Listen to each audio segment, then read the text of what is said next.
සාදු සාදු සාදු.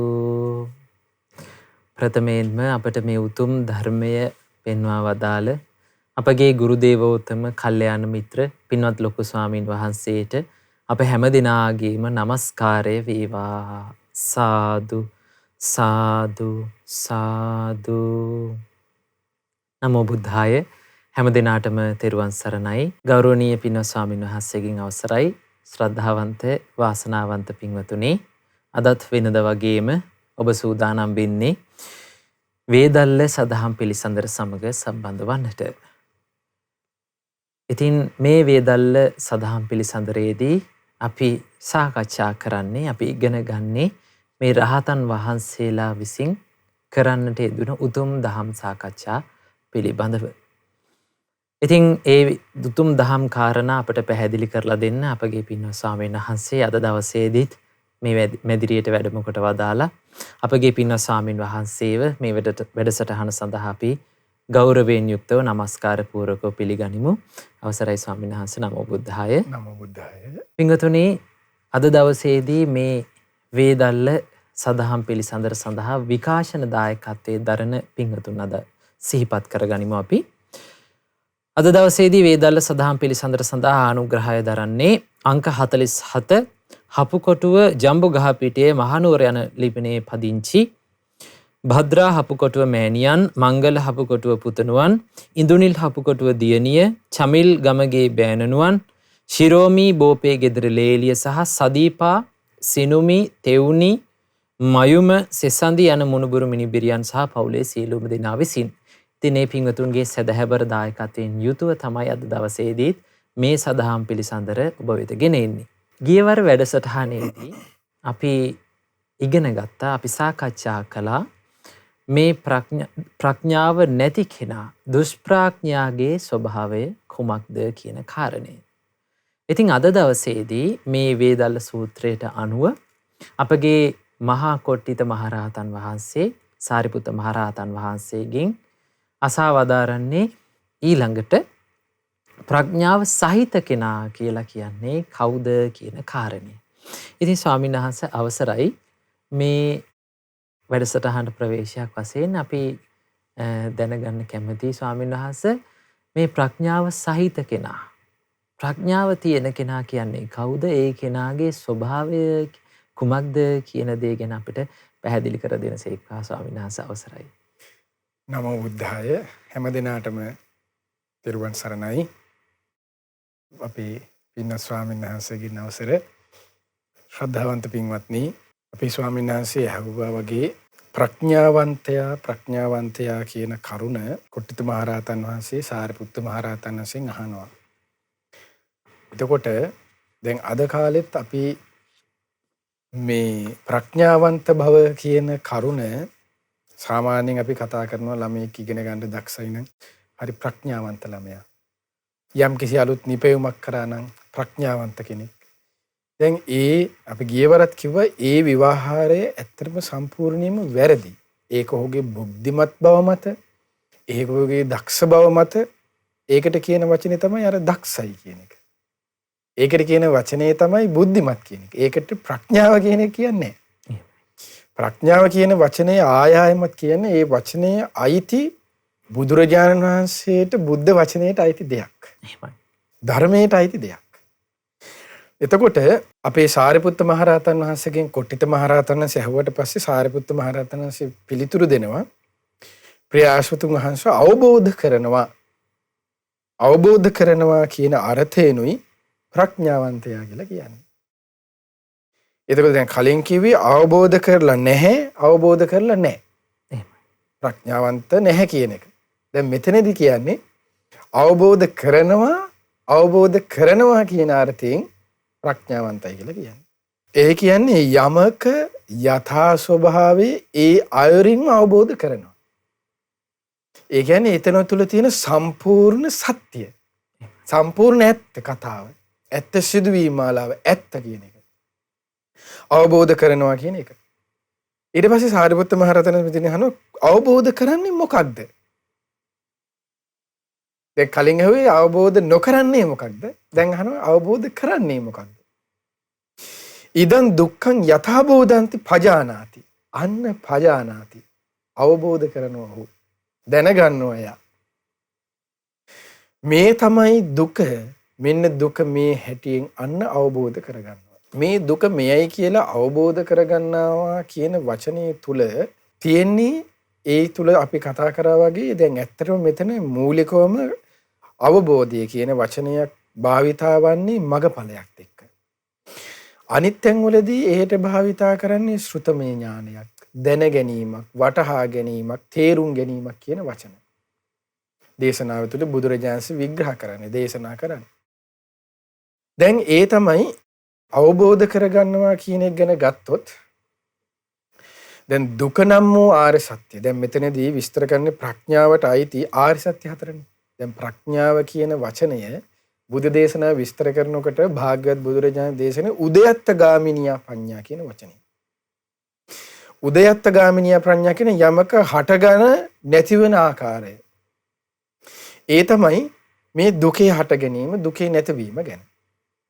ඒ සඳහා භාග්‍යවත් බුදුරජාණන් දේශනා කරන්නේ මේ ආර්ය සත්‍ය හතර. එතකොට මේ ආර්ය සත්‍ය හතරේ යථා ස්වභාවය සම්පූර්ණයෙන් අවබෝධ කළා කියන එක. එතකොට මෙතනදී යථා ස්වභාවය සම්පූර්ණයෙන්ම අවබෝධ කළා කියන එකට කියනවා උතුම් අරහත්ත්වය.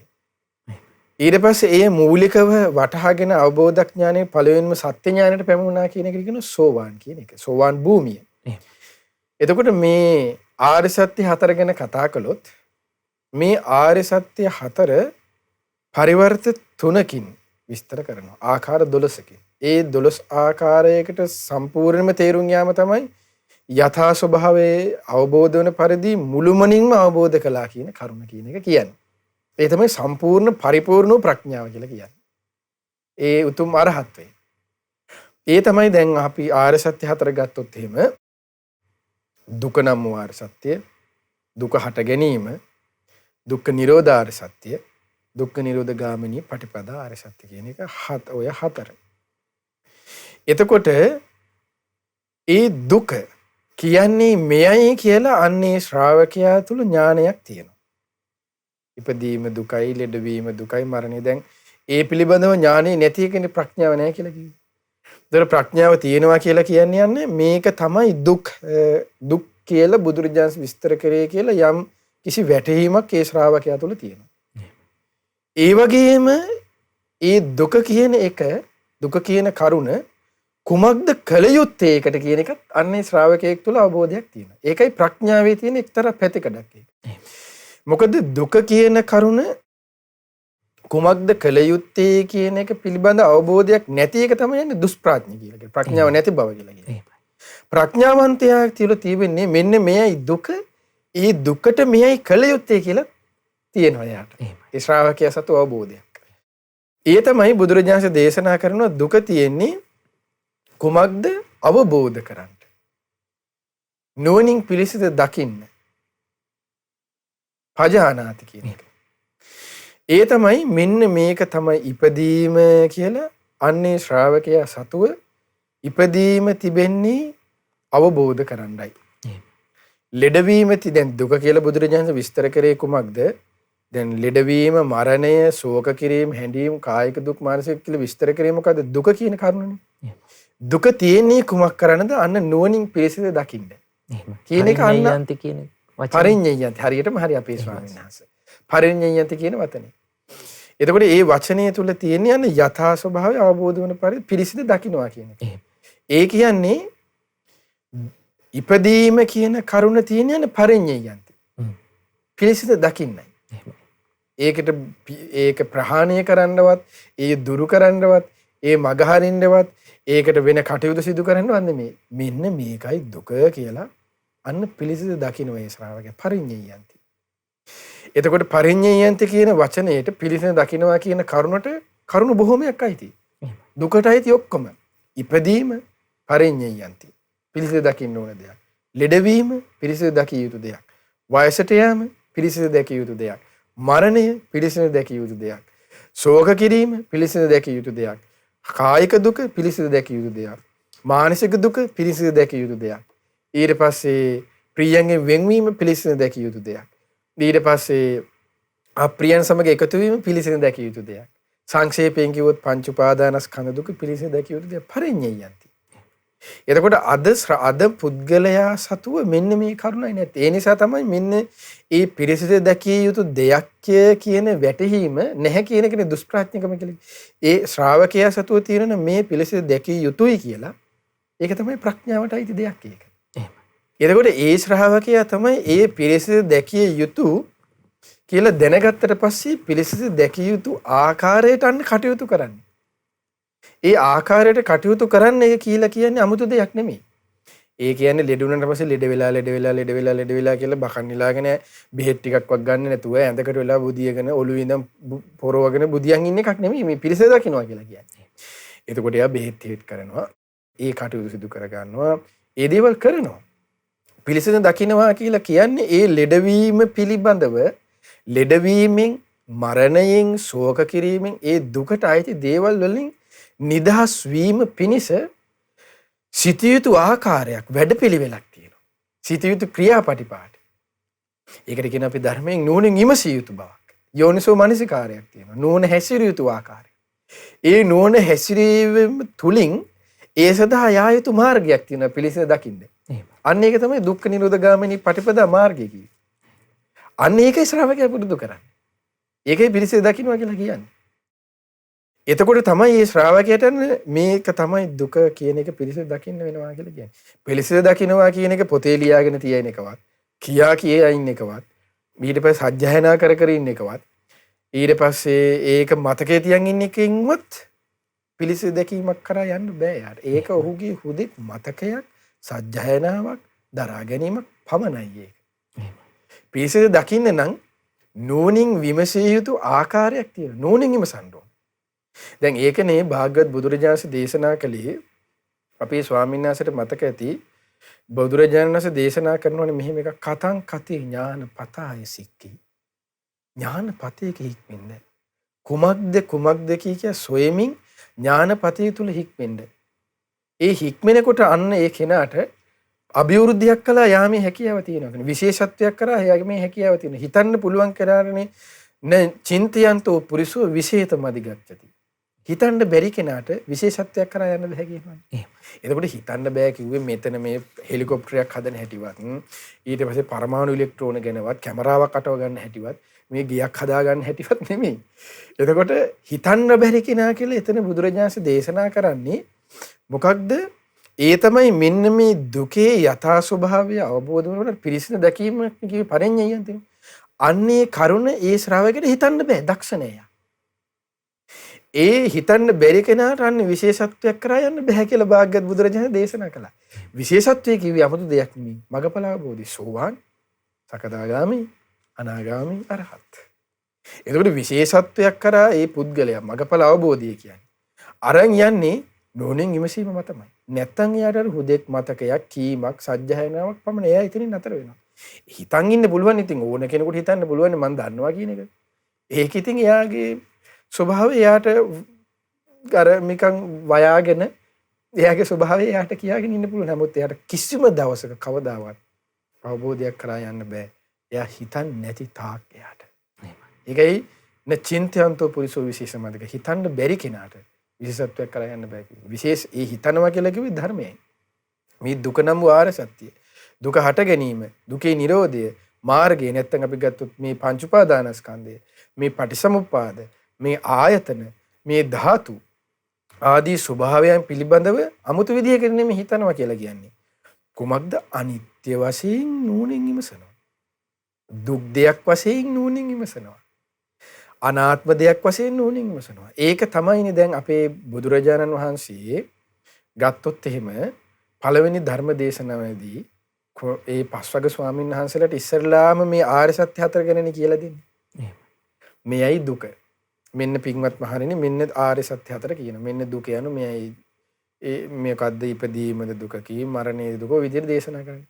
ඊට පස්සේ ඉදන් දුක්ඛ සමුදයං අරිය සත්‍යන්ති මේ භික්ඛවේ කියලා ඔන්න දේශනා කරනවා. ඊට පස්සේ ඉදන් දුක්ඛ නිරෝධං අරිය සත්‍යන්ති මේ භික්ඛවේ. ඉදන් දුක්ඛ නිරෝධ ගාමිනී පටිපදාරිය සත්‍යන්ති මේ බික්කවේ කියලා පස්වග ස්වාමීන් මුලින්ම ධම්සප්පවතුන් සූත්‍රය දේශනා කරන්නේ. ඒ දේශනාව අවසානයේ දුක ඒ ආර්ය සත්‍ය කිරිබඳ වැටහීම පළවෙනි සත්‍ය ඥානයට පැමිණෙනවනේ. මේ පිළිසද අවබෝධ කළ යුතුයි. ඊට පස්සේ මාර්ගයේ වැඩි යුතුයි. ඊට පස්සේ තණ්හාව ප්‍රහාණය කළ යුතුයි, සමුදය නිවන සාක්ෂාත් කළ යුතුයි කියලා සත්‍ය ඥානයට පැමිණෙනවා. දැන් ඒක තමයි ප්‍රඥාවට අයිති දේ. එතකොට මේ පැමිණුණාට පස්සේ ඊට පස්සේ අරහත්ත්වයේ පිනිස නෝනින් විමසන ආකාරයක් නේ අහන්නේ. අමුතු දෙයක් නෙමෙයිනේ බුදුරජාණන් අහන්නේ. ඒ අනාත්ම ලක්ෂණ සූත්‍රය අහන්නේ භාග්‍යවත් බුදුරජාණන් මොකද්ද? පින්වත් මහණෙනි.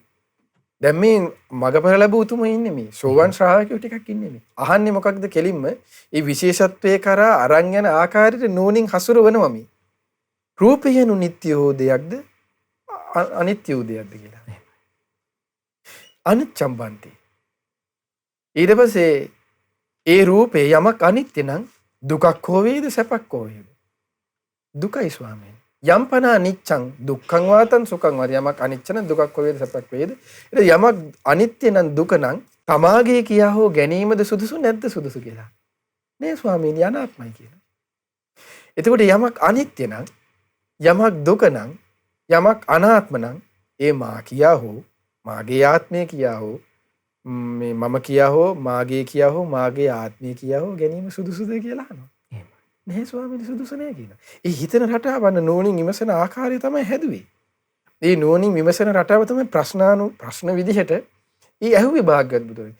එතකොට නෝනින් විමසීම තමයි මේ ස්වාමීන් වහන්සේලාගේ ඉපැද්දෙන්නේ. එතකොට මේ ස්වාමීන් වහන්සේලා නෝනින් විමසමින් තමයි යන්නේ ඒ ධර්මයන්ට පිළිතුරු දේශනා කොට වදාරේ ස්වාමීන් වහන්සේලා. ඒකයි මේ සූත්‍ර දේශනා අවසානයේ සියලු පස්වග ස්වාමීන් වහන්සේලා අරහත්ත්වයට පත්වන්නේ. එතකොට දැන් බුද්ධ දේශනාව අසනකොට ඒ සියලුම උතුමන් වහන්සේලා යම් මගඵලයකට පත් වුණා නම් ඒ සියලු මගඵලයන්ට පත්වීමට පින්බලයේ බලාපොරොත්තුවක් උපකාරයක් තියෙනවා. ඒ පින්බලයේ උපකාරයෙන් කරන්නේ නෝනින් විමසවන්ට ඔටෝ ඒක හදලා දෙන එක නෙමෙයි. දැන් හැමෝම හිතන්නේ පිනෙන් ඔක්කොම ඔටෝ අරන් යනවා කියන එක. එතකොට පිනෙන් ඔටෝ අරන් ගියාට පිනෙන් අරන් යන සීමාවක් තියෙනවා. පිනෙන් නෝනින් විමස වණ්ඩ බෑ. අන්න එහෙමයි ස්වාමීන් වහන්සේ. අන්න ඒක හොඳට තේරුම් ගන්න ඕනේ. පිනෙන් නෝනින් විමස වණ්ඩ බෑ. නෝනින් විමසවන තැනට අරන් ඉන්න පුළුවන්. එහෙමයි. ඒ පසුබිම හදලා දෙන්න. හරියටම හරි. ඒ පසුබිමට තමයි මංගල සූත්‍රයේ දේශන පතිරූපදේශ වාසෝචය කියන්නේ. එහෙමයි. ඊට පස්සේ පුබ්බේතක පෙරපිට උපකාර වෙනවා කිව්වේ. එහෙමයි. සත්පුරුෂ ඇසුර හදලා දෙනවා කිව්වේ. එහෙමයි. අසේවනාච බාලානම් පණ්ඩිතානන් කියන පිනින් ලැබෙන්නේ. එහෙමයි ස්වාමීන්. පතිරූපදේශ වාසෝච සුදුසු පෙස ලැබෙන්නේ. ලැබුණා කියලා එයා එතෙන්ට ගිහිල්ලත් කසිපු පෙරනවා නම් ඉතින් නෝනින් විමසලා වැඩක් නැහැ නේ. ඒ නෝනින් විමසන එකක් නැහැ නේ යාගේ. එහෙමයි ස්වාමීන්. ඒකට පිනෙන් එහෙම වෙනවා නම් ඉතින් එහෙනම් ඒ මිනිස්සේ එතන ගිහිල්ලා ඉතින් නිකන් හිටියත් හරිනේ. එහෙමයි. එහෙම එක නැහැ නෝනින් තමා මෙහෙवला තමා විසින් තමා ඒදී කළ යුතුයි. එහෙමයි. ඒකයි බලය ඒකයි ශ්‍රාවකයෙකුගේ සතුව තියෙන්නේ ඉන්ද්‍රිය ධර්මයන් කියලා දෙයක්. වීරිය කියලා දෙයක්. සිහිය කියලා දෙයක්. ඊට පස්සේ දැන් සිහිය සමාධිය කියලා දෙයක්.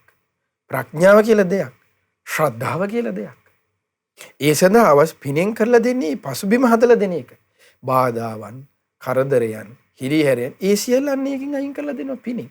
නමුත් කුසලයේ කියන එක උපද්දව ගන්න අන තමා නෝනින් විමසිය යුතුයි. ඒකනේ ආලවක සූත්‍රයේ ආලවක යක්ෂය අහන්නේ කතංසු ලබති පඤ්ඤං. ස්වාමීනි භාග්‍යතුන් වහන්සේ කෙලෙසින්ද ප්‍රඥාව ඇති කරගන්නේ. බුදුරජාණන් දේශනා කළේ හරයි පින කරගන්න ඉන්න. කිව්වේ නැහැනේ දෙහිම දේශනා කළේ නැහැනේ. බුදුරජාණන් දේශනා කළේ එතනදී මුනිවරයන් විසින් විසු දහම අන්න යමෙක් නෝනින් විමසයිද. ඒ නෝනින් විමසනකොට පිනත් වැඩෙනවා. කුසලයක් වැඩෙනවා. ඒකයි දෙකම එතන ඒක හරි පුදුම මේ ධර්මයේ තියෙන ආශ්චර්ය අద్భుත කාරණාවක් මේ නෝනින් විමසනවා කියන කරුණ. අපි මේ කතා කළාට මේ පින කුසලය උපද්දවන්න පුළුවන් දෙයක්. අන්න ඒකයි මේ ඒ කරුණත් විස්තර කරලා දෙන්න ඕනේ. නැත්තම් කෙනෙක් හිතන්නේ ඔක්කොම ටික එකතු කරගෙන තියාගත්ත අවසානයේ ඔක්කො දැන් එයා හිතන්නේ දැන් ඔය හිතන රටාවල් මිනිස්සයාට වෙන්නේ අපේ ස්වාමීන් වහන්සේ මේ ඉගෙන ගන්න රටාවල් එක්කනේ අද මිනිස්සයස් කල්පනා කරන රටාවත් එක්කනේ. එයා හිතන්නේ මේ පාඩම අර සිලබස් එක කවර් කරනවා වගේ තමයි පිනෙත් තියෙන්නේ කියලා. එයා නිකන් හිතන්නේ පින කියන ස්කේල් එකකට දැම්මට පස්සේ පින සම්පූර්ණ වෙන්නේ 100ෙන් නම් 1 හරි 2 හරි 3 හරි 4 හරි 99 හරි 100 පින කම්ප්ලීට්. එහෙම එකක් නෙමෙයි මේ ධර්මය කියලා කියන්නේ. එහෙම පින කම්ප්ලීට් කියලා කාටවත් කියන්නත් බෑ. කුසලයේ දැන් කම්ප්ලීට් කියලා කාටවත් කියන්න බෑ. දැන් ඔයාගේ ඒක සම්පූර්ණයි කියලා. ඒක කියන්න පුළුවන් හැබැයි ඉන්නවා. ඒක දකින්න පුළුවන් කෙනෙක් ඉන්නවා. හැබැයි එක්කනයි ලෝකෙ ඉන්නේ. එහෙමයි. ඒ තථාගත අරහත් සම්මා සම්බුදුරජාණන්සේ පමණයි. පින තියෙනවා කියලාත් දකින්න පුළුවන්, පින නැහැ කියලාත් දකින්න පුළුවන්. කුසලයේ තියෙනවා කියලා දකින්න පුළුවන්, කුසලයේ නැහැ කියලා දකින්න පුළුවන්. ඉන්නේ එක්කනයි, හිටියෙත් එක්කනයි. ඒ අපගේ ශාස්ත්‍ර වූ භාග්‍යවත් අරහත් සම්මා සම්බුදුරජාණන් වහන්සේ. ඒක තිබුණේ බුදුරජාණන්සේගේ බුදු වැසනේ. ඉන්ද්‍රිය පරිහත් ඥානයත් ආසයානුසේ ඥානියත් කියන ඥාන දෙකෙන් භාග්‍යවත් බුදුරජාණන්සේ ශ්‍රාවකයා දැස බලන්නේ. අපි වගේ මේ ආව කැමරාවක් ඉස්සරහා ඉඳගත්ත බස ගාලා කියාගෙන ඒ වගේ බණ කීමක් නැහැනේ භාගතුන් වහන්සේගේ. ඇහුවත් එකයි නැහුවත් එකයි කියලා එහෙම බුදු කෙනෙක් නිකම් මේ බණක් කියන්නේ නැහැ. බුදුරජාණන් වහන්සේ එතන යම් තාක් පිරිසක් ඉන්නවද? ෂණයෙන් ඒ කියන්නේ ෂණයක් කියලා කියන්නේ ඇසුරු සෙනක් ගහනකොටත් වඩා ඉක්මන් වේගකින් ෂණයෙන් බලනවා සියලු දෙනාද කෝටියක් හිටිය කෝටියේ දෙනාම දෙස බලනවා. බලලා එතන දකින්න ඔය හැමෝගෙම ඉන්ද්‍රිය ධර්මයන්ගේ වෙනස්කම්. ඒ ප්‍රඥාවේ ස්වභාවය. ඒ දැකලා ඒ කෙනාට ඒ අයරින් දේශන මහා කාරුණිකයි කියන්නේ හිත පහදවා ගන්න නම් ඔන්න. එහෙමයි. මම ඒකයි ස්වාමීනි. ඒකයි දැන් අද කාලේ ඇත්තටම බුදුරජාණන් වැඩි හිටියන් අද මේ වෙනකොට කී දෙනෙක් මගපල අවබෝධයට පත් වෙලා තියෙන පුළුවන්. දැන් අපි ඒකයි අද කාලේ ඔය ඒකයි කියන්නේ මේ මගපල වලට මිනිස්සු ඉතින් අහු වෙනවා. ඊට පස්සේ දෙනවා. ඉතින් එහෙම ඉතින් ඒකයි අද බෑ කියන්නේ. මේ විහිළු කියන්නේ ඒකයි ඉතින්. ඒ වෙන්නේ මේ ප්‍රඥාව නැතිකම නිසා. ප්‍රඥාවේ මදිකමක්මයි මේකට හේතුව. ඊට පස්සේ ওই විදිහට දුක පිළිබඳව දුක අවබෝධ කළ යුතුයි. පරිඤ්ඤය නුවණින් පිළිසිඳ දැකිය යුතුයි. ඊට පස්සේ දුකේ හට ගැනීම ගැන මෙන්න මේ දුකේ හට ගැනීම කියන එක දැන් අපි කලින් වැඩසටහන කතා කළේ. ඒ තමයි මේ තණ්හාව. එතකොට තණ්හාවෙන් තමයි මේ දුක හටගන්නේ. අන්න ඊට පස්සේ ශ්‍රාවකයා තණ්හාව කුමක් කළ යුතුද? දුක පරිඤ්ඤය. තණ්හාව පරිඤ්ඤයෙන් කියුවේ පිළිසිඳ දැකිය යුතුයි. තණ්හාව පරිඤ්ඤයක් නෙමෙයි යන්නේ. තණ්හාව ප්‍රහාණය කළ යුතුයි කියලා දැනගත යුතුයි. ඒක ප්‍රඥාවට අයිති දෙයක්. ඊට පස්සේ ඒ තණ්හාව අන්න ප්‍රහාණය කිරීම පිණිස අන්න වැඩපිළිවෙලක් තියෙනවා.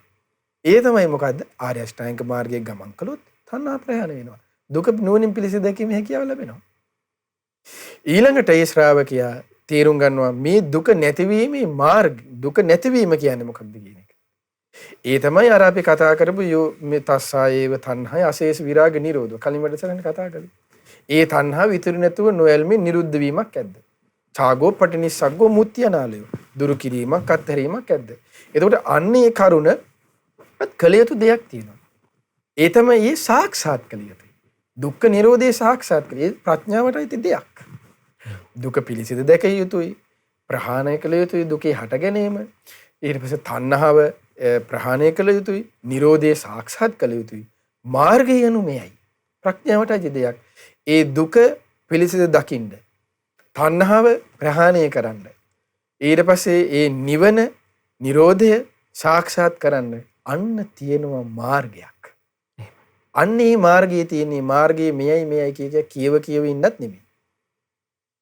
මාර්ගයේ මෙයයි කියලා ලියාගෙන පොතේ තියාගෙන ඉන්නත් නෙමෙයි. මාර්ගයේ මෙයයි කියේ මතක තියන් ඉන්නත් නෙමෙයි. මාර්ගයේ තිබෙන්නේ කොහොමද දන්නේ? ඒ බුදුරජාණන් දේශනා කරනවා පුරුදු පුහුණු කළ යුතුයි. එහෙමයි. අන්න ඒක වැඩි යුතුයි. ඒ තමයි කුමක්ද? ඒ සම්මා දිට්ඨිය. එතකොට සම්මා සංකල්පය, සම්මා වාචා, සම්මා කම්මන්ත, සම්මා ආජීව, සම්මා වායාම, සම්මා සති, සම්මා සමාධි කියන ඔය ආර්ය අෂ්ටාංගික මාර්ගය. එතකොට ආර්ය අෂ්ටාංගික මාර්ගය තමයි මේ දුකෙන් නිදහස් වීමේ තියෙන එකම මාර්ගය. කිසිම දාක ඉපදීමෙන් ලෙඩවීමකින් මරණයකින් වයසට යෑම කියන කරුණෙන් ශෝක කිරීමට කැමති නැත්තම් හැඬීමට කැමති නැත්තම් ප්‍රියයන්ගෙන් වින්වීමේ දුකට කැමති නැති කෙනෙක් ඉන්නවනම් අකමැති දේ අකමැති අය සමග එකතු වීමේ කැමති දුකට කැමති නැති කෙනෙක් ඉන්නවනම් ඊට පස්සේ මේ කියන සියලු සමස්ත දුක්ඛ ස්කන්ධයටම කෙනෙක් කැමති නැත්තම් එයා කවදාවත් එයා මොන දේවල් කළත් එයා සම්මා දිට්ඨිය ඇති කරගන්න නැති තාක් කොහොට දුකින් නිදහස් වීමක් නැහැ. එයා සම්මා සංකල්ප ඇති කරගන්නේ නැති තාක් සම්මා වායාමය, සම්මා කම්මන්තය, සම්මා ආජීව, සම්මා වායාම, සම්මා සති, සම්මා සමාධි කියන ආර්ය අෂ්ටාංගික මාර්ගය පුරුදු පුහුණු කරගන්න නැති තාක් එයාට කිසිම දවසක දුකින් නිදහස් වීම නැහැ. එයා මොන ගල් ඇල්ලුවත්, එයා හදේ ඉපදුනත් එයාට දුක තියෙනවාමයි. හදේ ඉපදිච්ච කෙනාට දුකින් නිදහස් වෙන්න ඕන නම් තියෙන්නේ ආර්ය අෂ්ටාංගික මාර්ගය ප්‍රගුණ කිරීම පමණයි. මොකද බුදුරජාණන් වහන්සේ දේශනා කරේ ආර්ය අෂ්ටාංගික මාර්ගය තමයි දුකින් නිදහස් වීමට තියෙන එකම මාර්ගය. එහෙමයි. ඒකට අන්නේ ඒ කරුණ තේරුම් යාම ඒකයි දැන් අද පුද්ගලයෝ දුකින් නිදහස් වෙන්න කියලා විවිධ දේවල් කරනවානේ. පොල් ගෙඩි එල්ලනවා, පොල් පොළවේ ගහනවා, ඊට පස්සේ මොනවද වට්ටිය අරන් යනවා. විවිධ ක්‍රම කරනවානේ. එයාගේ අර තිබෙන අර කලින් කරුණ අපි කතා කරමු. දුකෙන් නිදහස් වීමේ මාර්ගය යනු මෙයයි කියලා අවබෝධයක් නැතිකම. දුකින් නිදහස් වීමේ මාර්ගය මෙයයි කියන මොකද්ද? ඒ තමයි සම්මා දිට්ඨිය.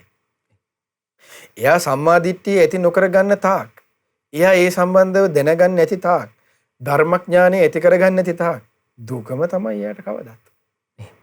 එයාට ඒකෙන් නිදහස් වීමට මොන දේවල් කළත් අන්න ඒකයි මේකේ තියෙන ඇත්ත. ඒකයි මේකට දුක්. ඒකයි බුදුරජාණන් වහන්සේ මේ හරි ලස්සන වචනයක් දේශනා කළේ. මොකද? ඉදන් දුක්ඛ නිරෝධ ගාමිනී. නිරුද්ධ කරන්න තිබෙන මාර්ගය මේකයි කියලා. මාර්ගය කියන වචනම දේශනා කළා. මේකයි මාර්ගය, මේකයි පාත් එක, මේකයි පාර, මේකයි සිස්ටම් එක, මේකේ යන්න කියලා. ඉතින් ඒක නැති තාක් සම්මා දිට්ඨිය කියන කරුණ ඇති නොකර ගන්න තාක් කවදාවත් දුකින් නිදහස් වීමක් නැහැ. සම්මා සංකල්පය, නික්කම්මය, අව්‍යාපාදය, අවිහිංසාව ඇති කරගන්න නැති තාක් එයාට දුකින් නිදහස් වීමක් නැහැ. කෝගකමින්, ඊට පස්සේ ද්වේෂයෙන්, ඊට පස්සේ පරිගැනීමෙන්, හිංසා කර කර, ජරා වල් අදහස් හිත කොච්චර හිටියත් දුකින් නිදහස් වීමක් නැහැ. ඊට පස්සේ සම්මා දිට්ඨි, සම්මා සංකප්ප, සම්මා වාචා. බොරු කිය, ඊට පස්සේ කේලම් කිය, පරුස වචන කිය, හිස් වචන කිය කොච්චර හිටියත් දුකින් නිදහස් වීමක් එයාට නැහැ. ඇයි? සම්මා වාචා පුරුදු කළ යුතුයි. බොරු කීමෙන් වැළකී යුතුයි එයා. ඊට පස්සේ කේලම් කීමෙන් වැළකී යුතුයි ඒ කෙනා. හිස් වචන කීමෙන් වැළකී යුතුයි. පරුස වචන කීමෙන් වැළකී යුතුයි. ඊට සම්මා කම්මන්තය ඇති නොකර ගන්න තාක් එයාට ඒ දුකින් නිදහස් වීමක් නෑ. එයාට වයසට යෑම, ලෙඩවීම කොච්චර ලංකාවේ තියෙන පොල් මදි වෙලා පිටරටින් පොල් ගෙනල්ලා ගැහුවත් දුකින් නිදහස් වීමක් නෑ එයාට. දුකම තමයි එයාට. එයා සතුන් මැරීමෙන් වැළකී යුතුයි. සොරකමින් වැළකී යුතුයි. වැරදි කාමසේනෙන් වැළකී යුතුයි. සම්මා කම්මන්තය. ඔය අංග 8 වැඩි යුතුයි. සම්මා ජීවය. කෝගකමින්, කට්ටකමින්, වංචාවෙන් හම්බ කරන්නේ නැති වෙන්න ඕනේ. පගා ගහ ඒ විදිහට හම්බ කර ඉදිකට කොච්චර මොනවා කෑවත් මේ එයා සිනමන් එකෙන් කෑවත්, එයා හිල්ටන් එකෙන් කෑවත් ආජීවී පිරිසු නැත්තම් දුකම තමයි මේ මිනිස්සයාට සසරේ. ආයෙකින් නිදහස් වීමක් නෑ එයාට. ඒකයි සසරේ තිබෙන ඇත්ත. ආජීවයේ පිරිසුදු කරගත යුතුයි. සම්මා ආජීවය. සම්මා වායාම. කුසල් වැඩිවීමට වීරිය ඇති කරගත යුතුයි. වායාමයි. සම්මා සති. ඒ වීරිය තුලින් සිහිය නුවණ ඇති කරගත යුතුයි. කායේ යථා ස්වභාවය දැකිය යුතුයි.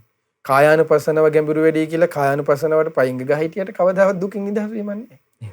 දුකින් නිදහස් වෙන්න ආසයි නම් කෙනෙක් කායානුපස්සනාව ගැන කියවලා දැනගෙන තේරුම් අරගෙන කායානුපස්සනාව වඩන්න ඕනේ. ඊට පස්සේ වේදනාව අනේ විඳී මොවවනම් බුදු අම්මෝ කිය ඉඳලා හරියන්නේ නැහැ. ඒ ගැන තේරුම් අරගෙන දුකින් නිදහස් වෙන්න කැමති. ඇයි? මාර්ගයට අයිතිදී. මාර්ගයට අයිතිදී ගැඹුරුයි, ගැඹුරු නෑ, සරලයි, ලේසි. ඒ කතා නෑ. වැඩුවොත් සත්‍ය හම්බ වෙනවා. ඊට පස්සේ චිත්තානුපස්සන පුරුදු පුහුණු කළ යුතුයි. ධම්මානුපස්සනාව පුරුදු පුහුණු කළ යුතුයි. අපිට තේරෙන්නේ අපි බබාලා ඒ කතා හරියන්නේ. ඒ පුරුදු කරගත යුතුයි ඒ දේ. එතකොට අද මිනිස්සයාට අන්න ඒකයි අද ගොඩක් වෙලා තියෙන්නේ. මේ ප්‍රඥාව කියලා මේ ධර්මයේ හැසිරෙනවා කියලා මේ අමුතු නිකන් මොකක්ද මන්ද නිකන් අමුතු මොන්ටිසෝරි ටයිප් එකක් තියෙන්නේ අද මිනිස්සයාගේ අපේ ස්වාමීන් වහන්සේ. ඉතින් ඒ කෙනාට මොන දේ කතා කළත් එයාට හිතන්න බෑ. ඔය මොන විදිහේ කතා කළත් ඕන කෙනෙකුට ලෙඩ එනකොට යන්තම් හරි හදවත තට්ටු කරලා බලන්න මතක් වෙනවා. සම්මා දිට්ඨි සම්මා සංකල්ප නෙමෙයි මතක් වෙන්නේ. යකා ගහලක් දන්නේ කියන තැනට හිතෙනවා. හිත යනවා. ඊට පස්සේ එයාගේ හිත යනවා. කේන්දරේ පොඩ්ඩක් බලාගත්තත් හොඳයි නේද? වෙලාවට එකක් හරි පොඩි වෙලාවකට නැකතකට වැඩක් කළොත් හොඳයි නේද කියන එක යනවා. ඒ යන්නේ ප්‍රඥාවේ තියෙන දුර්වලකමයි. සෝවාන් භූමියට අඩුම වශයෙන් ධම්මානුසාරී මට්ටමටවත් ශ්‍රද්ධානුසාරී ධම්මානුසාරී සෝවාන් මාර්ගයන ශ්‍රාවකෙකුටවත් ඒ ශ්‍රාවකයා වුණත් දන්නවා මේක තමයි මාර්ගය කියන එක. එතකොට එහෙමවත් නැතුව මේ පැත්තකට ආයේ පොඩ්ඩක් හරි හිත නැමෙනවා කියලා කියන්නේ ඒකේ ශ්‍රද්ධාව දුර්වලයි. එයා මොන පින්කම් කළත් එයා මොන දේවල් ගැන කිව්වත් සූත්‍රධාරී අරධාරී මේධාරී මොනධාරී වුණත් වැඩක් නැහැ. මාර්ගය මේකයි කියන ඥානය ඔහු සතුව නැතුව ඒ ඥානය තුල පිහිටා ඔහු පිළිවෙතේ යෙදෙන්නේ නැත්නම් මේ මාර්ගය තුල අන්‍යයට කවදාවත් දුකින් නිදහස් වීමක් නැහැ. එයා දුකින් දුකටම යට වැටෙන්න තියෙනවා. එතකොට ඔන්න ඔය කරුණු කාරණාවන් පිළිබඳව බුදුරජාණන්සේ මෙතනින් සාරිපුත්ත මහරහතන් වහන්සේ දේශනා කරන එක අවබෝධ කරනවා. කුමක්ද මේ දුක මේකයි කියලා. දුකේ නැතිවීම මේයි කියලා. දුක නැතිවන්නා වූ මාර්ගය මේයි කියලා. දුක නැතිවන්නා වූ මාර්ගය මේයි කියලා අවබෝධ කරනවාද ප්‍රිය ආස්මතුන් වහන්සේ අවබෝධ කරනවා කියන්නේ අන්න එයා සම්පූර්ණම යම් දවසක මේ සියල්ල මේ අවබෝධ කරලා මේ සසර දුකින් නිදහස් වෙනවා. ඒක තමයි මෙතන ප්‍රඥාවන්තයා කියලා පින්න ස්වාමීන් වහන්සේ විස්තර කරන්නේ. එහෙමයි ස්වාමීන් වහන්සේ. ස්වාමීන් වහන්සේ ප්‍රඥාව නොමැතිකම කියන දේ. ඒක බුදුරජාණන් වහන්සේ අපිට දේශනා කළා මේ ප්‍රඥාවන්තයා කියලා කියන්නේ මේ ලෝකේ ඉන්න සත්පුරුෂයෙක්. ඒ වගේම වාසනාවන්ත පුද්ගලයෙක් කියලා. ස්වාමීන් වහන්සේ ප්‍රඥාව නොමැතිකම කියන දේ ජීවිතේට බලපාන්නේ කොහොමද? ඒ වගේම ප්‍රඥාව නොමැති වීමේ ආදීනව මොනවද කියලා අපිට පැහැදිලි කරලා දෙන්න සේක්වා ස්වාමීන් වහන්සේ. ඇත්තටම අපි පින්න ස්වාමීන් වහන්සේ හොඳ ප්‍රශ්නයක් ඇහුවේ. ප්‍රඥාව නැතිකමෙන් ඒ නැතිකමට හේතුවක් තමයි ආවේග වලට අහු වෙන්නේ. එහෙමයි. ආවේග වලට එයාගේ හැඟීම් වලට පුද්ගලයෝ වහල් වෙනවා. එහෙමයි. ඒ හැඟීම් වලට වහල් වෙනකොට එයා හිතන දැන් අපි ගත්තත් එහෙම කොහොමත් සාමාන්‍ය ලෝක මිනිස්සයා හැඟීම් වලට වහල් වෙලා රාග දේශ මොහ පැත්තට කොහොමත් යනවනේ. එතකොට ඒ කොහොමත් ඉතින් ප්‍රඥාව නැතිකමනේ ඒකට හේතුව. එහෙම දැන් ඒ කරුණට කොහොමත්ම පොදුයි ඒක. එහෙම නැතු සාමාන්‍යයෙන් ධර්මයක තුල එන කෙනෙකුට එයා සාමාන්‍ය එයාගේ හැඟීම් වලට අහු වෙලා කෙනෙක් හිතන්න පුළුවන් එයා හරි ප්‍රඥාවන්තයි කියලා. මම ධර්ම ස්පර්ශ කළා කියලා. ඒතර ඒ වගේ දැන් උදාහරණ තමයි දැන් සමහර ලාවට සමහර අයට බණ අහනකොට සමහර අයට පොඩ්ඩක් භාවනා කරනකොට ඊට පස්සේ සමහර කෙනෙකුට සමහර පින්කමක් කරලා එනකොට ඇඬෙනවා. මිනිස්සුන්ට සතුටු කඳුළු එනවා. සතුටු කඳුලක් ආවා කියන එක කිසිම ප්‍රශ්නයක් නෙමෙයි. ඒක ඒ කෙනාට පුද්ගලික දෙයක්. එතකොට කඳුළු ආපු පමණින් එයා හිතුවත් හැබැයි මෙහෙම මගේ වැඩේ සාර්ථකයි මම තමයි හරි කියලා අන්න වැරදි. එතකොට ඒක මොකක්වත් නෙමෙයි ආවේගයකට එයාගේ සිතට ආපු අර හැඟීමකට අහු වෙලා තියෙනවා. අහු වෙලා එයා අන්න හිතනවා මම දැන් හරි කියන එක. ඒක ප්‍රඥාව නෙමෙයි. ඒක ධර්මයක් වැටහීමක් නෙමෙයි. ඒක අවබෝධයක් නෙමෙයි යන්නේ. එතකොට ඇඬෙන්නේ නැති කෙනා. ඇඬෙන්නේ නැති කෙනෙකුට හිතන්න බල එහෙනම් මම ෆේල් කියලා නේ හිතන්නේ. එතකොට ධර්මයේ වැඩෙනවා කියලා හිතකට තියෙන සාධකේ මොකද? ඇඬෙන්න ඕන. ඇඬෙන්නේ නැහැ කියන එක අමදිතාව. දෙකක් නේ. එතකොට පුද්ගල නානත්වයන් අනුව මේ දේවල් වෙනවා. ඒ ස්වභාවයන් එනවා. එතකොට කෙනෙක් මේ හැඟීම් වලට හුනේ දැන් සමහරු පින්කම් කරනවා. දැන් ඔය අපිත් දැකලා තියෙනවා අපිටත් ඉතින් අරන් ඇවිල්ලා පේනවා. ඉතින් අපිත් හොඳයි කියලා ඉතින් කියනවා. ඉතින් මොකද නැත්තම් අද කාලේ මිනිස්සුන්ට එහෙම පෙන්නලා අරන් ආපුවම මෙහෙමයි ඕක මෙහෙම වැරදි කියලා මෙහෙම අරන් නිකන් බද්ද වග්ගීය කුමාරවරුන්ට වගේ කියලා දෙන්න ගියොත් එහෙම අපිට හෙට දානෙත් නැති වෙනවා. ඕකයි ඇත්ත. මොකද දැන් සමහරු වුණ පින්කම් කරන් ඇවිල්ලා ඔන්න ෆොටෝ ගහලා අරන් එනවා. හොඳ නිකන් අර හොම්බ තියෙන ලොකු කැමරා වලින් මේ ෆොටෝ ගහලා ඔන්න අරන් එනවා. අරන් ආවට පස්සේ ඔන්න විවිධර නිකන් එල් ටෝච් එලි වගේ එක එලි පහල වෙලා දැන් කියනවා එයාම එනලා ඇවිල්ලා අපිට පෙන්නනවා මේ බලන්න ස්වාමීනි සක්දිවිඳුගේ පින්තූරේ මේ තියෙන්නේ කියලා. මේ බලන්න මේ එළිය සතරවරන් දෙවිවරුන්ගේ. මේ නිල් පාටට තියෙන මේ වෙසමුණි දෙවියන්ගේනේ. මේ වෛසනවල දෙවියන්ගේ රතු පාටට ඇවිල්ලා තියෙන්නේ. දැන් එයාම හදලා එයාම කියලා එයා මේවා කරලා ඉතින් අපිටත් කියනවා ඇවිල්ලා. දැන් එයා බැලුවේ දැන් ඒ කියන්නේ එයාගේ ඇත්තටම තියෙන්නේ එයා ආවේගයකට අහු වෙලා. එයාම හදාගෙන යාම කියන එක. පින්කම කරා නම් ආව දෙයිය නෙමෙයි හොයන්න ඕනේ. බුද්ධානුස්සතිය ගැන හිතන්නකෝ. මම මේ මගේ පින්කමක් කළානේ කොච්චර දෙයක්ද මම මගේ ඒකනේ ප්‍රඥාවන්තයා හිතන ක්‍රමය. අරයා හිතන්නේ අන්නේ සිස්ටම් එක. එයා හිතලා එයා ඒකෙන් තමයි සතුටු වෙන්නේ. එතකොට එහෙම සමහර අයට අද කාලයට එහෙම කියලා දෙන්න බැරියයි. ඊට පස්සේ එයා ඒකට ඒ දේ අනේ මං කියපු දේ ගණන් ගත්තේ නෙමේ හාමුදුරුවෝ. මේ හාමුදුරුවෝ නිකන් පඬිතයි. ගාලා හෙටත් දාන්නේ නැති වෙන වැඩක් තමයි වෙන්නේ. එතකොට ඒකයි අද කාලේ මිනිස්සු දැන් ඒකයි අද කාලේ අයට ඒ වගේ බුද්ධියක් ප්‍රඥාවක් නැත්තේ. දැන් බලන්නකො බද්දවග්ගීය කුමාරවරුන්ට ආවට පස්සේ අර ගෑන් ළමයි ටික හොයාගෙන ගියානේ. ගෑන් ළමයා හොයාගෙන යනකොට භාගතුන් වහන්සේ ඇහුවේ කුමාරවරුන්ගේ මොකද්ද? දරුවනේ. ඔබ ගැන හොයාගන්න. ඇයි නැති වෙච්ච දෙයක් ගැන හොයන්නේ කියලා. ඒක දැන් එයාලා හැඟීමකට වහල් වෙලා. හැඟීමක් තුල ඒ වගේම එතන ආවේගයෙන් ද්වේෂයෙන් අය අර ගෑන් ළමයි ඔක්කොම රත්තරන් බඩට කරන් පැනලා ගිහිල්ලා හිටියේ. ආවේගයකින් හැඟීම් වලට වහල්ලා ඉන්න ඒ තප්පරය තුල ඒ ෂණය තුල ආවේගයෙන් ඇවිල්ලා තහන්නේ මෙහෙම දැක්ක නැද්ද? කියලා නහන්නේ. එතකොට ඒ වෙලාවේ ඒ කෙනාට භාග්‍යතුන් වහන්සේ අහන්නේ ඔබ ගැන හිත සොයාගන්න දරුවනේ. කියනකොට එහෙම වාඩි වෙනවනේ. අද කාලේ එහෙම අර ෆොටෝ එකක් අරන් වෙලා වෙන කෙනෙකුට ඕව ගැන හොයන්නේ හලෝ බුද්ධානුස්සතිය සිහි කරන්නකෝ ඒ වෙලාවක ෆොටෝ අන්න ඒකේ අද මිනිස්යාගේ තියෙන වෙනස්කම මේ ප්‍රඥාවේ තියෙන වෙනස්කම්. ඒකයි මේ දේවල් ප්‍රඥාවට ගෝචර කරගන්න විදිහට කරන්න කියලා කියන්නේ. ඇත්තටම ප්‍රඥාවට ගෝචර වෙන විදිහට කරනවා නම් එක මලක් ඇති. එයාට හරියට බුදුන් වදින්න. මල් පූජාවන් කරන්න එපා කියන නෙමෙයි හොඳයි. ඒ පූජාව තුළ තිබෙන්නේ මාන්නේ නම්. ඒ පූජාව තුළ තිබෙන්නේ තරගේ නම්. ඒ පූජාව තුළ තිබෙන්නේ යමෙක් පහත් කරලා තමන් හුවා දැක්වීම නම්. බුදුරජාණන් වැඩ හිටියත් ඒ පූජාව එපා කියනවා. ඕකයි ඇත්ත. බලන්න විමානවත්වයේ තියෙනවා අර වැටකුළු මල. වැටකුළු මල අරන් ගිහිල්ලා ඒ ආච්චියම්මට වැටකුළු මල සෑයට පූජා කරගන්නවත් හම්බෙන්නේ නැහනේ. සෑයේ පේන සීමාවේදීනේ ඒ අනතුරු වෙලා මිය යන්නේ. එතකොට දැන් අද කාලේ හිතන්න ගියොත් එහෙම අද කාලේ මොන ඒ ආච්චියම්ම ගියේ ඒ බුද්ධානුස්සතිය සිහි කර කර. ඒ බුදුරජාණන්සේ ගැන අපගේ ශාසනයේ අරහං සම්මා සම්බුද්දයි විද්‍යාචරණ සම්පන්නයි සුගතයි ලෝකවිදු කිය. ඒක තමයි ප්‍රඥාවේ ස්වභාවය. ඒ ආච්චියම මේ වෙනකොට සෝවාන් ශ්‍රාවකෙක් නෙමෙයි. සෝවාන් වෙලා තිබුණේ ඒකයි සද්ධානුසාරී ධම්මානුසාරී මට්ටමේ සිටින ශ්‍රාවකයෙකු සතුවත් යම් ප්‍රඥාවක් තියෙනවා කිව්වේ ඒකයි. ඔහු ඒ ප්‍රඥාවෙන් එයා නිල්මානෙල්ද කටුරුදුද සුදුවරලියද ඒක හොයන්න ගියේ නෑ. ඒ ශ්‍රාවකයා හම්බුනේ වැටකොළු මලද.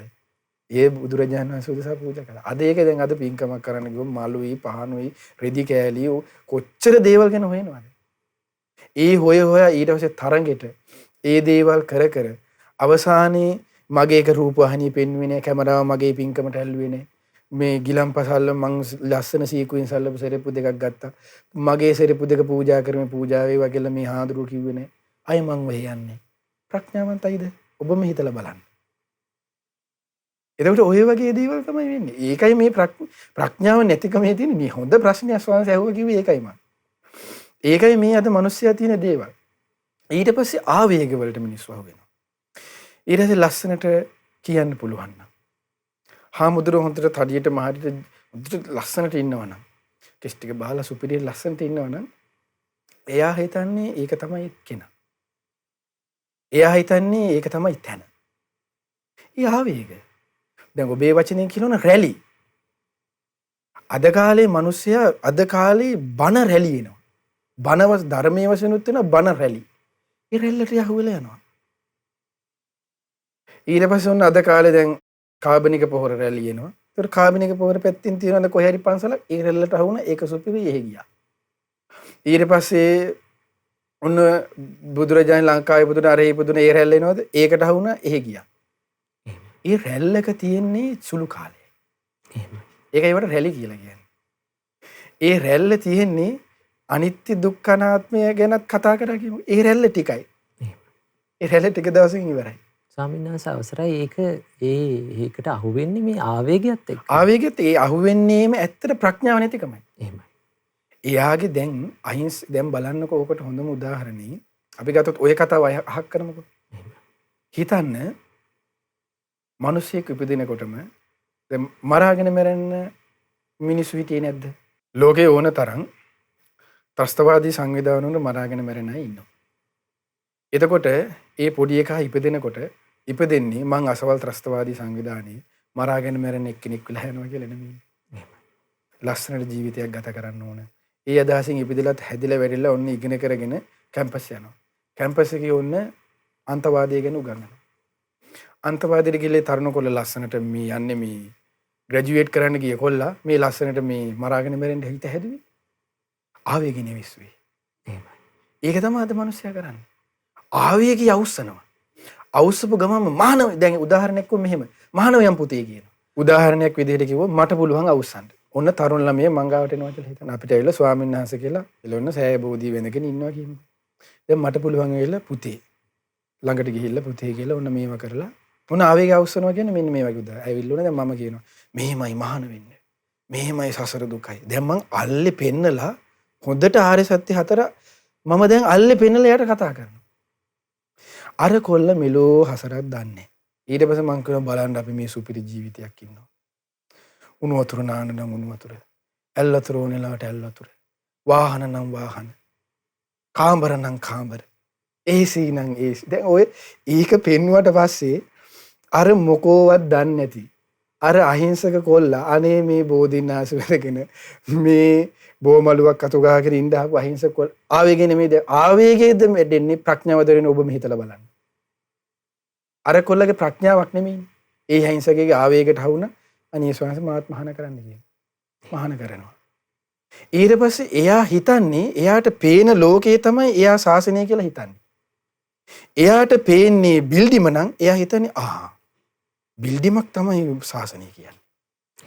එයා හිතන්නේ බණ කියන හාමුදුරු කෙනෙකුට අහුණා කියලා හිතන්නේ. එයා හිතන්නේ බුද්ධ ශාසනය බණ කීම තමයි බුද්ධ ශාසනය හරය. එයා හිතන්නේ යම්කිසි පිරිසක් වට කරගෙන ඉන්න කෙනෙකුට අහුණේ කියලා. එයා හිතන්නේ පිරිසක් වට කරගෙන සිටීම තමයි ටැලන්ට් එක කියලා. ඒක තමයි තැන. එතකොට එයා හිතන්නේ මමත් එන්න ඕනේ එතෙන්ට. මමත් එන්න ඕනේ එතෙන්ට. මමත් කරන්න ඕනේ අරක. ඒක තමයි ආවේගයෙන් අරන් යනවා කියලා කියන්නේ. ඒ ආවේගයෙන් එයාගේ දෙයින් අරන් ඒකට ගෝචර වුනේ නැත්තේ මේ ප්‍රඥාවයි. අරන් ගිය ගමම මොකවත් නෙමේ මේ ආවේග වලට අහු වෙලා හිතට එන අදහස් වලට අහු වෙලා යන අයගේ ජීවිත ටික මොකද අපිට ඕන තරම් මේ පැවිදි ජීවිතයේ ওই වගේ අය අප්‍රමාණ හම්බෙලා තියෙනවා. සසර දුකයි අපිටත් වඩා හැම්මේ අනිත්‍යයි කියලා බඩ ගාගෙන එනවා. දුකයි අනාත්මයි කියලා. ওই වගේ අපිට එනකොට තේරෙන්නේ අපි කියන්නේ නැහැ. මොකද ඒ වගේ අය එනවා ටික කාලයයි. අය අනිත්‍ය දුක්ඛ අනාත්ම යන ලස්සනට බැන බැන යනවා. ඒතකොට ওই වගේ ඒ වෙන්නේ මේ ආවේග වලට හවුවීමේ හේතුව. අන්න ඒකයි හැම දෙයක්ම නෝනින් විමසලා හොද්දට හොයලා බලලා පෙරලා මැනලා ගන්න උපකාර වෙන දෙයක් තමයි මේ ප්‍රඥාව කියන එක. ප්‍රඥාව කියලා හොයලා මැනලා පෙරලා ගන්න උපකාර වන්නේ ප්‍රඥාවෙන් 아무තු දෙයක් නෙමෙයි. බුදුරජාණන් වහන්සේගේ බුද්ධ වචනේ ඉගෙන ගැනීමයි. ඒ බුද්ධ වචනේ තුල තිබෙන්නේ ගත්තොත් නවංග ශාස්ත්‍ර ශාසනය. සුත්ත, ගෙය්‍ය, වෙయ్యා කරන ගාථා උදාන ඉතිඋත්තක ජාතක අබ්බෝධම වේදල්ල කියන නවංග ශාස්ත්‍රු ශාසනය. ජාතක ටික ඉගෙන බලන්න. ජාතක ටික ඉගෙන ගත්තොත් සසරේ පැවැත්ම මිනිස්සු හඳුනා ගන්න හැටි. අනේ පනේ ගගා නලවල එනකොට ජාතකයක් කියවලා හොඳට ජාතක ගැන දැනුමක් තියෙනවා නම් නලවන් එනකොට තේරෙනවා මේ ඉන්නේ මේක. මොකද බෝසතාණන් වහන්සේගේ ඒ ජීවිත රටාවත් එක්ක ඒ ජීවිතවල බෝසතාණන් වහන්සේගේ අවදිවලදී නලවන් ඉන ස්වභාවයන් එක්ක අහුවෙලා ගිය අවස්ථා නිසා විඳපු දුක් පීඩා. ඒ දේවල් දැන් උදාහරණයකට කුණාල ජාතකෙ. ඒ දේවල් වලට එහෙම ගිහිල්ලා ගත්තාම අහුවෙලා ගිහිල්ලා වෙච්ච අනතුරු තියෙනවා. ඒ අනතුරක් මෙන්න මෙහෙම කියවලා දැනගෙන ධර්මඥානයකින් කියවලා තේරුම් ගන්න තිබ්බ ගමන්ම Tamanට අන්න තේරෙනවා මේ නලවන්නේ මෙන්න මේකටයි කියලා. අන්න එයාව ගන්න බෑ. අන්න එයාව ආවේගයකට හසු කරගන්න බෑ. එයා Tamanගේ දෘෂ්ටියට ගන්න බෑ. එයා Tamanගේ ග්‍රහණයට ගන්න බෑ. එයා Tamanගේ රැල්ලට ගන්න බෑ. අන්න එතකොට එයාට ඒ කෙනා ඉස්සරහට ගන්නේම මොකක්ද? ප්‍රඥාවන්ත කෙනා තේරුම් ගන්න පුළුවන් එකම සාධකය තමයි එයා ඉස්සරහට ගන්නේ බුදුරජාණන්සේගේ බුද්ධ වචනයමයි. එයා පුද්ගලයෙක් නෙමෙයි ඉස්සරහට ගන්නේ. දෙයයන් වහන්සේ ඇවිල්ලා කිව්වත් එයා ගන්නේ බුදුරජාණන්සේගේ බුද්ධ වචනයයි. බුදුරජාණන් වහන්සේ කොහොමද දේශනා කළේ කියලා යන්නේ. අරය කොහොමද මෙයා කොහොමද කියන එක නෙමෙයි. ඒකයි හොඳට තේරුම් ගන්න ඕනේ කියලා කියන්නේ. ඉතින් ওই කරුණු මේකට වෙනම වැඩසටහන් මාලාවක් කරන්න පුළුවන් ස්වාමීන් වහන්සේ. ඉතින් ඒ නිසා ඉතින් ඒ දේවල් හොඳට තේරුම් ගන්න, ප්‍රඥාවෙන් කටයුතු කරන්න, ප්‍රඥාවෙන් ජීවිතය ගත කරගන්න, හැම දිනාටම ආවේග වලට හසු නොවි නෝනෙන් යුක්තව කටයුතු කරගන්න. ඔබ හොඳට ධර්මය ඉගෙන ගන්න. මේ ශ්‍රුතමය ඥානය ඇති කරගන්න. ශ්‍රුතයෙන් ඔබට බොහෝ ප්‍රශ්න වලින් ඒකාන්තයෙන්ම අපේ බින්න ස්වාමීන් වහන්සේ නිදහස් වෙන්න පුළුවන්. ශ්‍රුතය ඇති කරගත්තොත් ඔබට ආවේග වලට හසු නොවි ඔබේ ජීවිතය සාර්ථකව ගත කර ගන්න හැකියාව ලැබේ. එහෙමයි ස්වාමීන් වහන්සේ. බුදුරජාණන් වහන්සේ දේශනා කළේ පින්වතුනි ප්‍රඥාව ලබන්නට නම් මේ බුදුරජාණන් වහන්සේගේ රහතන් වහන්සේලාගේ මේ උතුම් වදන් වලට අවධානයෙන් යුක්ත උනන්දුවෙන් යුක්තව සවන් දීලා නුවණින් විමසන කෙනාටයි ප්‍රඥාව උපදින්නේ කියලා. එනිසා පින්වතුනි ප්‍රඥාව කියන දේ අපි හැම දිනාගේම ජීවිතවලට ඊටමත් වැදගත් අංගයක්. ධර්මයේ තුල හැසිරෙනකොට මේ ප්‍රඥාව නොමැතිනම් අපිට ධර්මයේ ඉදිරියට යෑමට මේ මාර්ගයේ ආර්ය මාර්ගයේ ඉදිරියට යෑමට හැකියාව ලැබෙන්නේ නැහැ. ඉතින් අද දවසේදී අපේ පින්වත් ස්වාමීන් වහන්සේ මේ ප්‍රඥාව පිළිබඳව අපිට බොහෝම අපූර්වට පැහැදිලි කරලා දුන්නා. ඉතින් අපගේ පින්වත් ස්වාමීන් වහන්සේට අපි පුණ්‍යානුමෝදනා සිදු කරනවා. අපගේ පින්වත් ස්වාමීන් වහන්සේ නිදුක් වේවා, නිරෝගී වේවා, සුවපත් වේවා, චිරජීවනයේ ලබත්වා. පින්වත් ස්වාමීන් වහන්සේටත් උතුම් චතුරාර්ය සත්‍ය ධර්මය අවබෝධ කර ගැනීමේ වාසනාව උදා වේවා. සාදු සාදු සාදු. පින්වතුනි මේ ආකාරයෙන් අද දවසේදීත් වේදල්ල සදහම් පිළිසඳර නිමාවටපත් වෙනවා. ඉතින් ඊට ප්‍රථමයෙන් අපි පුණ්‍ය අනුමෝදනාව සිදු කරමු. අද දවසේදී වේදල්ල සදහම් පිළිසඳර සඳහා අනුග්‍රාහක දායකත්වයේ දරමින් පින් රැස් කරගත්තේ අංක 47 හපුකොටුව ජම්බුගහපිටිය මහනුවර යන නිවසේ පදිංචි පින්වත් භද්‍රා හපුකොටුව මෑණියන්, මංගල හපුකොටුව පුතණුවන්, ඉඳුනිල් හපුකොටුව දියණිය, චමිල් ගමගේ බෑණනුවන්, ශිරෝමි බෝපේ ගෙදර ලේලිය සහ සදීපා, සෙනුමි, තෙවුනි, මයුම, සෙසඳ යන මුනිබිරියන් සහ පවුලේ සියලුම දෙනා විසින් රැස් කරගන්නට යෙදුණු සියලුම පුණ්‍ය ධර්මයන් අපි ප්‍රථමයෙන්ම අනුමෝදන් කරමු සියලු දෙවියන්ට. සියලු දෙවියෝ මේ පින් සතුටින් අනුමෝදන් වෙත්වා. දෙවියෝ දිව්‍ය යසීසුරින් වැඩිත්වා. දෙවියන්ගේ දැහැමි රැකවරණය අද දවසේදී මේ සදහම් පිළිසඳර සඳහා විකාශන දායකත්වයේ දරූ සියලු පින්වතුන්ට හට සලසා දෙත්වා. දෙවියන්ට උතුම් චතුරාර්ය සත්‍ය ධර්මය අවබෝධ කර ගැනීමේ වාසනාව උදා වෙත්වා. රැස් කරගන්නට යෙදුණු සියලුම පුණ්‍ය ධර්මයන් අනුමෝදන් කරමු. ගුරු දේවෝත්තම කල්යාණ මිත්‍ර පින්වත් ලොකු ස්වාමින් වහන්සේට මේ පුණ්‍යානුමෝදනාවෙන් අපගේ පින්වත් ගුරු දෙවිඳුන් නිදුක් වේවා, නිරෝගී වේවා, සුවපත් වේවා, චිරජීවනයේ ලබත්වා. පින්වත් ලොකු ස්වාමින් වහන්සේටත් උතුම් චතුරාර්ය සත්‍ය ධර්මය අවබෝධ කර ගැනීමේ වාසනාව උදා වේවා. රැස් කරගන්නට යෙදුණු සියලුම පුණ්‍ය ධර්මයන් අනුමෝදන් කරව මේ පරලෝකීය ඥාතීන්ට අංක 47 හපුකොටුව ජම්බුගහපිටිය මහනුවර යන නිවසේ පදිංචිව සිට මීට වසර 3කට පෙර මිය පරලෝකීය විශ්‍රාමලත් විදුහල්පති HHM තිලකරත්න පියාණන්ට මේ පින් අනුමෝදන් වෙත්වා. ඒ වගේම විජිත 15 විටියල 30 ගොඩ යන ලිපිනේ පදිංචිව සිට මීට වසර 2කට පෙර මිය පරලෝ ගිය ජී.ඒ. සුගතපාල ගමගේ පියාණන්ට මේ පින් අනුමෝදන් වෙත්වා. ඒ වගේම දායකත්වයේ දරුවෝ සියලුම පින්තුන් නමින් අනන්ත සසර පුරා මිය පරලෝ ගිය සියලුම ඥාතීන්ට මේ පින් අනුමෝදන්ව ඒ සියලුම ඥාතීන්ගේ පරලොව ජීවිත සුවපත් වෙත්වා, සැපවත් වෙත්වා, වහවහ සසර දුකින් අත් මිදෙත්වා. රැස් කරගන්නට යෙදුණු සියලුම පුණ්‍ය ධර්මයන් අනුමෝදන් කරමු. සුජීවත්ව සිටින සියලු පින්වතුන්ට අද දවසේදී වේදල්ල සදහම් පිළිසඳර සඳහා අනුග්‍රාහක දායකත්වයේ දරු අංක 47 හපුකොටුව ජම්බුගහපිටිය මහනුවර යන ලිපිනේ පදිංචි පින්වත් භද්‍රා හපුකොටුව මෑණියන්ටත් මංගල හපුකොටුව පුතුණුවන් ඉන්දුනිල් හපුකොටුව දියණිය චමිල් ගමගේ බෑණනුවන් ශිරෝමි බෝපේ ගෙදර ලේලිය සහ සදීපා සෙනුමි තෙවුනි මයුම සෙසඳ යන මුණුබුරුමිනි බිරියන් සියලුම දෙනාටත් පවුලේ සියලුම දෙනාටත් ඥාති හිත මිත්‍රාදීන් සියලුම දෙනාටත් මේ පින් අනුමෝදන් වෙත්වා. තුනුරුවනේ අනන්ත ගුණානුභාවයෙන් දෙවියන්ගේ දේවානුභාවයෙන් ඒ සියලු පින්වතුන් නිදුක් වේවා, නිරෝගී වේවා, සුවපත් වේවා, චිරජීවනයේ ලබත්වා. කරන කෙන යහපත් කටයුතු, රැකිරක්ෂා කටයුතු, ඒ වගේම දූ දරුවන්ගේ අධ්‍යාපනික කටයුතු ਸਰව ප්‍රකාරයෙන්ම සාර්ථක වේවා. ඒ සියලු පින්වතුන්ටත් උතුම් චතුරාර්ය සත්‍ය ධර්මය අවබෝධ කර ගැනීමේ වාසනාව උදා වෙත්වා.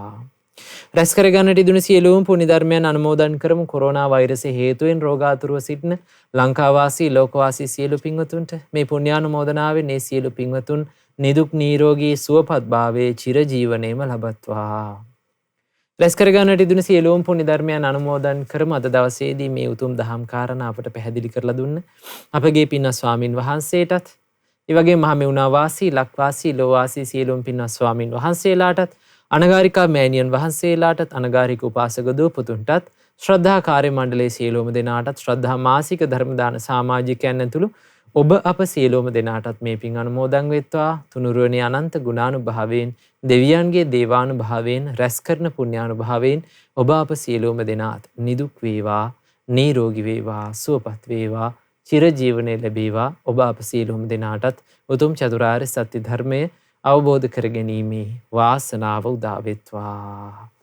සාදු සාදු සාදු. හැම දිනාටම තෙරුවන් සරණයි. නමෝ බුද්ධාය.